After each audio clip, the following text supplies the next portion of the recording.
Hello everyone, welcome to our channel current on affairs. तो आज हम 3 जुलाई के करंट अफेयर डिस्कस करेंगे और उससे पहले कल के करंट अफेयर का क्विक रिवीजन करेंगे। तो कल का पहला क्वेश्चन था, हाल ही में CBDT यानी कि central board of direct tax के नए चीफ कौन बने? तो ये बनी है रवि अग्रवाल। और ये CBDT ये बना था 1963 में और ये हमारे डिपार्टमेंट ऑफ रिवेन्यू के अंडर काम करता है। और डिपार्टमेंट ऑफ रिवेन्यू हमारे फाइनेंस मिनिस्ट्री के अंडर काम करता है। हमारी फाइनेंस मिनिस्टर हैं निर्मला सीतारमन। हाल ही में किसने भारत के हरित हाइड्रोजन पुश का समर्थन करने के लिए $1.5 बिलियन के ऋण को मंजूरी दी? तो आंसर इसका वर्ल्ड बैंक। और भारत का लक्ष्य है कि हमें 2070 तक नेट जीरो होना है और 2030 तक हमारा लक्ष्य है कि हमें 500 गीगावाट रिन्यूएबल एनर्जी कैपेसिटी को इंस्टॉल करना है। और भारत सरकार ने नेशनल ग्रीन हाइड्रोजन मिशन को लॉन्च किया था 4 जनवरी 2023 को। 4 जनवरी 2023 को। SBI के नए चेयरमैन कौन बने? तो ये बने हैं CS सेठी यानी कि चल्ला श्रीनिवासुलु सेट्टी। और ये SBI के 27वें चेयरमैन होंगे। SBI का राष्ट्रीयकरण हुआ था 1 जुलाई 1955 को। इसका हेडक्वार्टर है मुंबई में। हाल ही में आई एक रिपोर्ट के अनुसार भारत की सबसे मूल्यवान यानी कि वैल्यूएबल ब्रांड कौन सी बन गई है? तो ये बन गई है टाटा समूह। टाटा समूह, इसकी अभी वैल्यू कितनी है? तो वो है $28.6 बिलियन। और टाटा कंपनी बनी थी 1868 में। इसको बनाया था, इसके फाउंडर थे जमशेदजी टाटा। और टाटा की एक IT कंपनी है जिसका नाम है TCS, टाटा कंसल्टिंग सर्विसेज। ये बनी थी इसके 100 साल बाद यानी कि 1968 में। टाटा के अभी चेयरमैन हैं N Chandrasekaran. T20 world cup 2024 किसने जीता? तो ये जीता भारत ने। भारत ने फाइनल में साउथ अफ्रीका को 7 रन से हराकर T20 वर्ल्ड कप दूसरी बार जीता है। पहली बार जीता था 2007 में। 2007 का T20 वर्ल्ड कप कहाँ पर हुआ था? तो वो हुआ था साउथ अफ्रीका में। और इस बार यानी कि 2024 वाला हुआ था वेस्ट इंडीज़ और अमेरिका में। हाल ही में नासा ने किसके साथ अंतरराष्ट्रीय अंतरिक्ष स्टेशन को नष्ट करने के लिए अनुबंध किया? तो आंसर इसका स्पेसएक्स कंपनी बनी थी 2002 में। इसके फाउंडर थे एलोन मस्क। और अंतरराष्ट्रीय अंतरिक्ष स्टेशन इसको इस्टेब्लिश किया गया था 1998 में 5 देशों की स्पेस एजेंसियों के द्वारा। और ये नष्ट कर दिया जाएगा 2030 तक। हाल ही में IMF कृत्रिम बुद्धिमत्ता तैयारी सूचकांक यानी कि IMF AI रेडीनेस इंडेक्स 2024 में भारत का स्थान क्या रहा? तो भारत का रैंक रहा 72 आउट ऑफ 174 कंट्रीज। पहले नंबर पे रहा सिंगापुर, दूसरे पे रहा डेनमार्क और तीसरे पे रहा अमेरिका। हाल ही में किस रेलवे जोन ने फ्लोटिंग सोलर प्लांट स्थापित किया? तो ये किया सेंट्रल रेलवे ने। और भारतीय रेलवे में टोटल 19 जोन हैं अगर कोलकाता मेट्रो को ऐड कर दिया जाए तो। और रेलवे बोर्ड के चेयरमैन कौन है? तो वो हैं जया कुमार सिन्हा। और हमारे रेल मंत्री हैं अश्वनी वैष्णव। हाल ही में राष्ट्रीय सांख्यिकी दिवस कब मनाया गया यानी कि नेशनल स्टैटिस्टिक्स डे कब मनाया जाता है? तो ये मनाया जाता है 29 जून को, क्योंकि 29 जून को बर्थडे होता है PC महालनोबिस का, प्रशांत चंद्र महालनोबिस का। प्रशांत चंद्र महालनोबिस को फादर ऑफ इंडियन स्टैटिस्टिक्स भी बोला जाता है। और इन्होंने ही 1931 में स्थापना की थी इंडियन स्टैटिस्टिक्स इंस्टीट्यूट की। हाल ही में किस राज्य सरकार ने न्याय प्रदान करने के लिए गवाह संरक्षण योजना की शुरुआत की? तो गवाह संरक्षण योजना की शुरुआत की है असम की सरकार ने, जहां पर CM है हिमंता बिस्वा शर्मा, इनकी पार्टी है भारतीय जनता पार्टी। और यहां पर राज्यपाल हैं गुलाब चंद कटारिया। हाल ही में EIU के 2024 ग्लोबल लायबिलिटी इंडेक्स में शीर्ष पर कौन सा शहर रहा? तो ये रहा वियना। और यहीं पे हेडक्वार्टर है यूनिडो का। और यहीं पर हेडक्वार्टर है इंटरनेशनल एटॉमिक एनर्जी एजेंसी का। और EIU यानी कि इकोनॉमिस्ट इंटेलिजेंस यूनिट, ये कहाँ का संगठन है? ये लंदन बेस्ड संगठन है। लंदन में इसका हेडक्वार्टर है। और यही संगठन रिलीज करता है डेमोक्रेसी इंडेक्स। हाल ही में कौन बैंक ऑफ बड़ौदा के नए ब्रांड एम्बेसडर बने? तो ये बने सुमित नांगल। इनका संबंध है टेनिस से। और बैंक ऑफ बड़ौदा बना था 1908 में। इसके फाउंडर थे सयाजी राव तृतीय, सयाजी राव गायकवाड़ तृतीय, और इसका हेडक्वार्टर है वडोदरा में। हाल ही में ये घोषणा की गई कि किस कंट्री के निवासी अब क्यूआर कोड का उपयोग ऑनलाइन पेमेंट में कर पाएंगे, तो आंसर इसका नेपाल। और नेपाल पहला कंट्री था जिसने भारत के यूपीआई को एडॉप्ट किया था।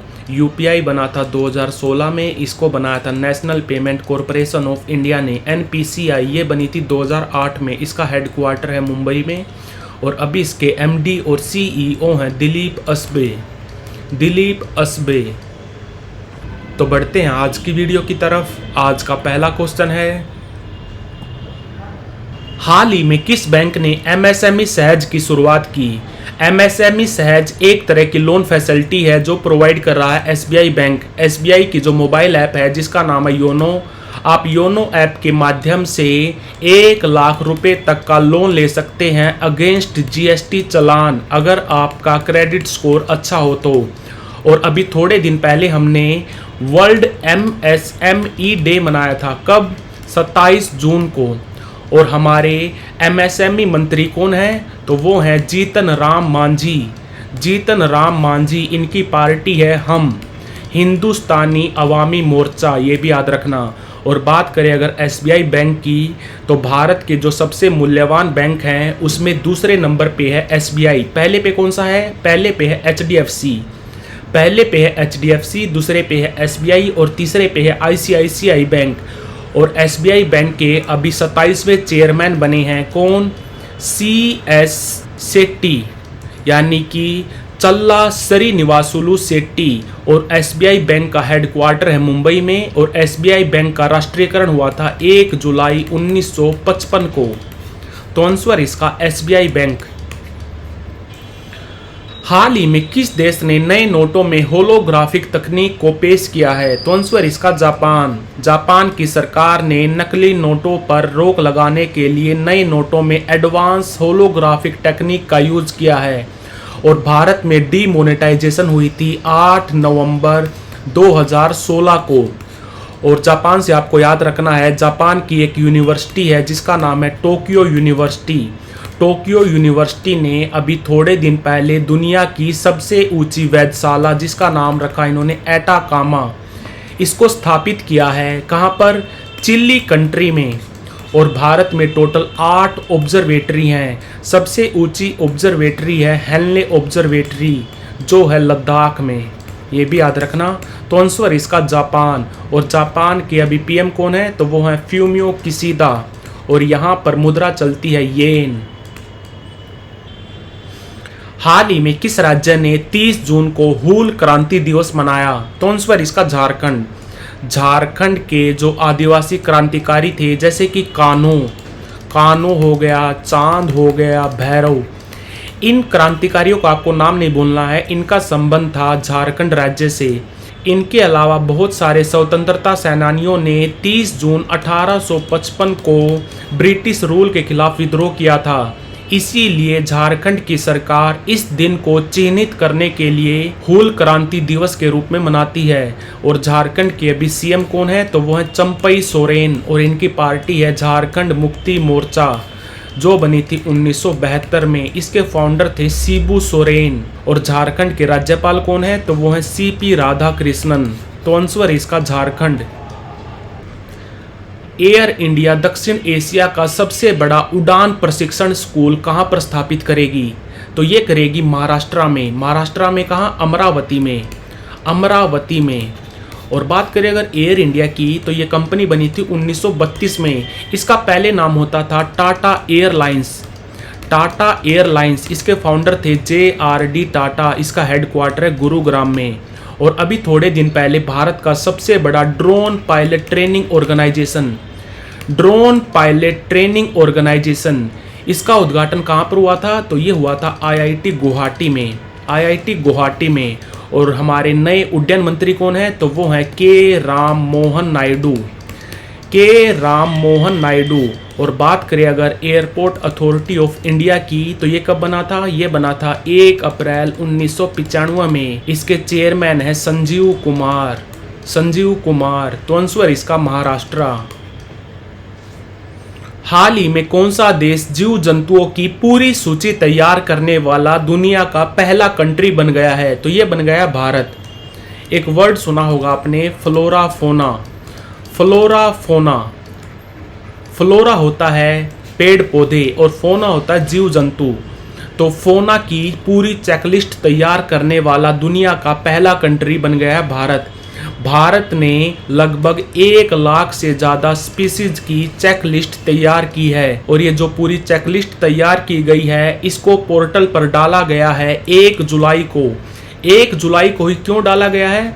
क्योंकि 1 जुलाई 1916 को बना था हमारा zoological survey of India. Zoological survey of India की स्थापना हुई थी 1 जुलाई 1916 को। इसीलिए जूलॉजिकल सर्वे ऑफ इंडिया के 109वें स्थापना दिवस पर जीव जंतुओं की पूरी सूची तैयार करने वाला पहला कंट्री बन गया है भारत। और बात करें अगर जूलॉजिकल सर्वे ऑफ इंडिया की, तो इसका हेडक्वार्टर कहाँ पर है? तो वो है कोलकाता में। और हमारे पर्यावरण मंत्री कौन है? तो वो है भूपेंद्र यादव। भूपेंद्र यादव हमारे minister of environment, forest and climate change हैं, ये भी याद रखना। तो आंसर इसका भारत। हाल ही में कौन सा देश दुनिया का पहला देश बन गया है जिसने गैसीय मवेशियों पर कार्बन टैक्स लगाया? तो आंसर इसका डेनमार्क। डेनमार्क की सरकार का लक्ष्य है कि 2030 तक इन्हें 70% ग्रीन हाउस गैसेज के उत्सर्जन को कम करना है। डेनमार्क की सरकार का कहना है कि ये जो मवेशी लाइव स्टॉक पालते हैं, जैसे कि गायें, भेड़, बकरी, ये पालते हैं, तो इनकी वजह से मीथेन गैस का उत्सर्जन होता है, जिस वजह से ग्लोबल वार्मिंग बढ़ती है। इसीलिए डेनमार्क की सरकार ने लाइव स्टॉक पालने वाले किसानों पर कार्बन टैक्स लगाया है। डेनमार्क की कैपिटल है कोपेनहेगन और यहाँ पर पीएम है मैटे फ्रेडरिक्सन। और अभी थोड़े दिन पहले हैप्पीनेस इंडेक्स आया था। हैप्पीनेस इंडेक्स में डेनमार्क दूसरे नंबर पे रहा था। पहले पे कौन सा था? पहले पे था फिनलैंड, दूसरे पे था डेनमार्क और तीसरे पे था Iceland. Denmark, Finland, Norway, Iceland, Greenland, इन सारे देशों को बोला जाता है नॉर्डिक कंट्री, नॉर्डिक कंट्रीज। तो आंसर इसका डेनमार्क। हाल ही में किन देशों ने त्रिपक्षीय युद्ध अभ्यास फ्रीडम एज शुरू किया? तो ये किया है अमेरिका, जापान और दक्षिण कोरिया ने। कहाँ पर? साउथ चाइना सी में, साउथ चाइना सी में। और आपको बता दूं, इंडिया, ऑस्ट्रेलिया, इसके अलावा जापान और अमेरिका, ये चारों देश एक युद्ध अभ्यास करते हैं जिसका नाम है मालाबार, ये भी याद रखना। और भारत एक त्रिपक्षीय युद्ध अभ्यास भी करता है जिसका नाम है दोस्ती। दोस्ती किसके साथ करता है भारत? श्रीलंका और मालदीव के साथ, ये भी याद रखना। और अमेरिका के अभी राष्ट्रपति कौन है? तो अमेरिका के 46वें राष्ट्रपति हैं जो बाइडन। और जापान के अभी पीएम कौन है? तो वो है फ्यूमियो किशिदा। और दक्षिण कोरिया के प्रेसिडेंट कौन है? तो वो है यून सूक यूल, यून सूक यूल। हाल ही में किसने पूर्व उपराष्ट्रपति वेंकैया नायडू पर आधारित 3 पुस्तकों का विमोचन किया? तो आंसर इसका नरेंद्र मोदी। और ये वेंकैया नायडू ये भारत के 13वें वाइस प्रेसिडेंट थे। अभी कौन है? अभी करंट में हमारे 14वें वाइस प्रेसिडेंट हैं जगदीप धनखड़। तो मोदी जी ने वेंकैया नायडू पर आधारित 3 पुस्तकों का विमोचन किया है। एक तो ये है जिसका नाम है Venkaiah Naidu life in service, और दूसरी का नाम है सेलिब्रेटिंग भारत, सेलिब्रेटिंग भारत, और तीसरी का नाम है महानेता, महानेता। तो आपको इन तीनों पुस्तकों का नाम याद रखना है, Venkaiah Naidu life in service, celebrating Bharat और महानेता। तो आंसर इसका नरेंद्र मोदी। हाल ही में शुरू हुए दुनिया के सबसे बड़े अंतर्राष्ट्रीय समुद्री अभ्यास रिमपैक में भारत के किस जहाज ने हिस्सा लिया? Very very important. तो आंसर इसका INS शिवालिक। और रिमपैक यानी कि रिम ऑफ पैसिफिक ओशियन, ये दुनिया की सबसे बड़ी समुद्री एक्सरसाइज है। ये पहली बार हुई थी 1971 में। इसमें इस साल 29 देशों ने हिस्सा लिया। रिमपैक को करवाता कौन है? इसको होस्ट करती है US नेवी। अमेरिका की जो नेवी है वो होस्ट करती है। और रिमपैक का हेडक्वार्टर है पर्ल हार्बर में। Very very important, Pearl Harbor हवाई में है, हवाई अमेरिका में, और ये वही जगह है जहां पर जापान ने सेकेंड वर्ल्ड वॉर में अटैक किया था, जिस वजह से अमेरिका ने जापान पर 2 न्यूक्लियर अटैक किए थे, हिरोशिमा और नागासाकी पे। तो आंसर इसका INS शिवालिक। तो like, share, subscribe. Thank you for watching current on affairs.